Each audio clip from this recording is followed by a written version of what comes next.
బుధును, నేను వస్తాను, మిమ్మల్ని తీసుకుని వెళతాను.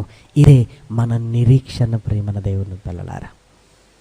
ఇప్పుడు ఆలోచించండి, యేసుక్రీస్తు జీవితం పరలోకము నుండి ప్రారంభమైంది, మరలా పరలోకానికి ఆయన వెళ్ళిపోయాడు ప్రియమైన వారలారా.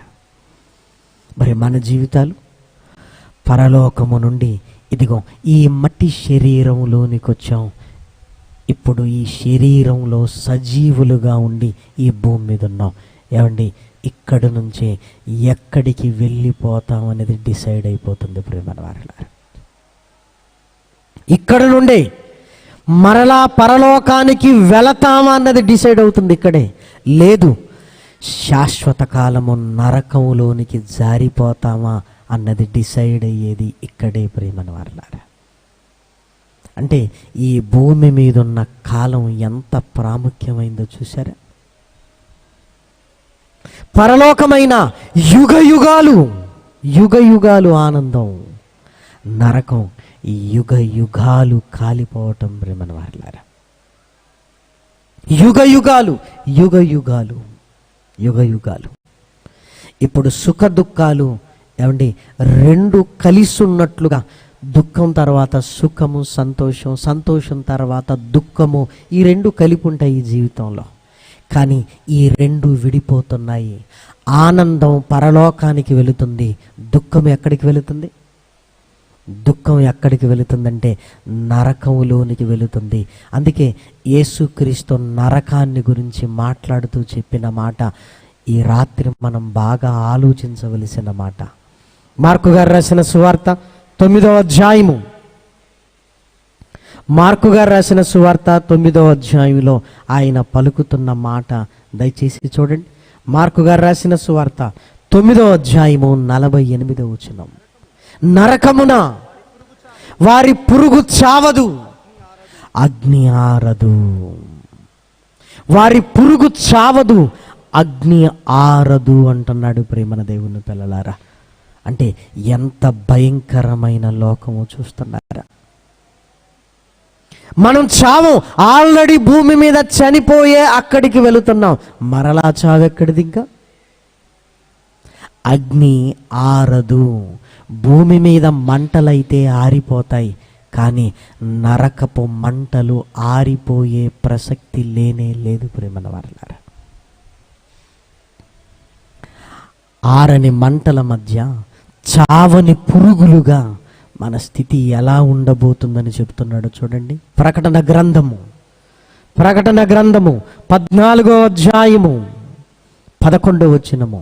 ప్రకటన గ్రంథము 14వ అధ్యాయము 11వ వచనము. వారి బాధ సంబంధమైన పొగ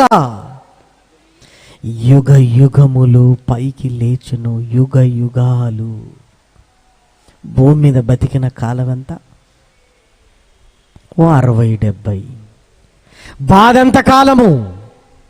వారి బాధ సంబంధమైన పొగ యుగ యుగములు, యుగ యుగములు, యుగ యుగములు. అందుకే ఆ అగ్నిని ఏమన్నారో తెలుసా? నిత్యాగ్ని. నిత్యాగ్ని అంటే ఆ అగ్ని ఆరిపోయే సమస్య కాదు. పరలోకం నిత్య సంతోషం, నిత్య సంతోషం, ఎప్పుడూ ఆనందకరమైన లోకం ప్రియమైన దేవుని పిల్లలారా. ఏమంటే భూమి మీద వర్షం పడని స్థలాలు ఉన్నాయి, సూర్యుని కిరణాలు పడని చోటు ఉన్నాయి. చూసారు, భూమి మీదనే ఇంత ప్రత్యేకత ఉన్నప్పుడు ప్రియమైన వారలారా, అలాగే పరలోకంలో ఆనందం తప్ప బాధ ఉండదు ప్రియమైన దేవుని పిల్లలారా. ఆనందమే, ఆనందమే, ఆనందమే, ఆనందమే, ఆనందమే, సంతోషం. దేవుణ్ణి స్తుతిస్తూ ఏమంటే ఆ భక్తి పారవశ్యంలో కోటాను కోట్ల సంవత్సరాలు అక్కడే ఉండిపోయే ఒక ఉన్నతమైన స్థితి.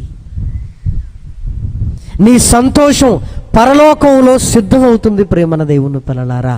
ఇదిగో నరకం, నిత్యాగ్ని ఎటువైపు వెళ్ళిపోవాలో భూమి మీద బ్రతికున్న నీ చేతుల్లో పెట్టాడు ఆయన, నా చేతుల్లోనే పెట్టాడు. ఏమంటున్నాడో తెలుసా? ఒరేయ్, నా దగ్గరకైతే రావాలరా నువ్వు, నా ఆశ ఇది. నేనెందుకు దీర్ఘశాంతాన్ని కలిగి ఉన్నానో నీకు అర్థమవుతుందా? కన్నెర్ర చేస్తే కోటాను కోట్ల సంవత్సరాలు కాలిపోవడానికి వెళ్ళిపోతావురా. అది తలుచుకున్నప్పుడల్లా కాసేపు భరించైనా నిన్ను మార్చుకుందాం అనుకుంటున్నాను. నేను మార్చుకుందాం అనుకుంటున్నాను. ఆ కోటాను కోట్ల సంవత్సరాల శిక్షకు నువ్వు వెళ్ళొద్దురా. నీకు చెప్పినా అర్థం కావట్లేదు, నీకు అర్థం కావట్లేదు. కానీ నరకాన్ని చేసింది నేనురా. నేను నీకేమో చెబితే అర్థం కాలేదు, అది నేను చేశాను రా.